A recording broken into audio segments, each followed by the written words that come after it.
বিরতির পর NK Bangla live নিয়ে শুরুতে যে খবরের দিকে নজর রাখবো। মুর্শিদাবাদের জলঙ্গি থেকে আগ্নেয়াস্ত্র সহ গ্রেপ্তার করা হয়েছে একজনকে। জলঙ্গির আলী বটতলা থেকে গ্রেপ্তার করা হয়েছে। ধৃতের নাম আলী হোসেন।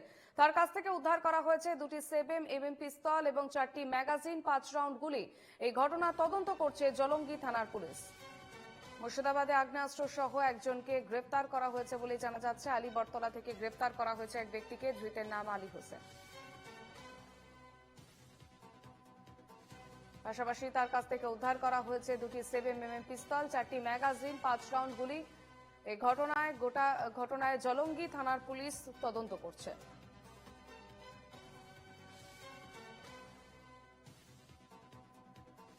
টেলিফোন লাইনে রয়েছেন আমাদের প্রতিনিধি বিনয় রায়। বিনয়, মুর্শিদাবাদে আগ্নেয়াস্ত্র সহ একজনকে গ্রেপ্তার করা হয়েছে। এত বিপুল পরিমাণ অস্ত্র কোথা থেকে সে কোথায় নিয়ে যাচ্ছিল, কি আপডেট রয়েছে?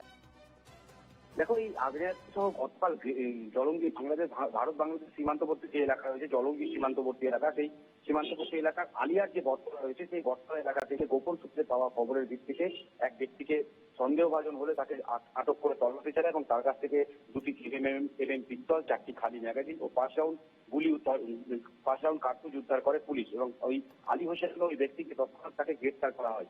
এবং এই আগ্নেয়াস্ত্রগুলি তিনি কোথায় নিয়ে যাচ্ছিলেন এবং কি কাজে ব্যবহার করছিলেন বা কেন নিজের কাছে রেখেছিলেন, পুরো ঘটনায় তদন্ত শুরু করা হয়েছে। এবং এই বিষয়কে আজ 7 দিনের পুলিশ হেফাজতে আবেদন জানিয়ে হেফাজতে নেওয়ার জন্য আবেদন জানিয়ে আদালতে পাঠানো হয়েছে। এবং তারপরেই তাকে কিন্তু জিজ্ঞাসাবাদ শুরু হবে। তিনি কি এই পাচারকারীর সঙ্গে যুক্ত, নাকি এই ঘটনায় তিনি কেন এই আগ্নেয়াস্ত্র নিয়ে ঘোরাফেরা করছিলেন, সমস্ত বিষয় তদন্ত করে দেখবে জলঙ্গি থানার পুলিশ। তার পাশাপাশি যে প্রশ্ন উঠছে যে সীমান্তবর্তী এলাকা যেখানে বেশ, একেবারে এই ঘটনায় নজর রাখো। আপাতত ধন্যবাদ বিনয়।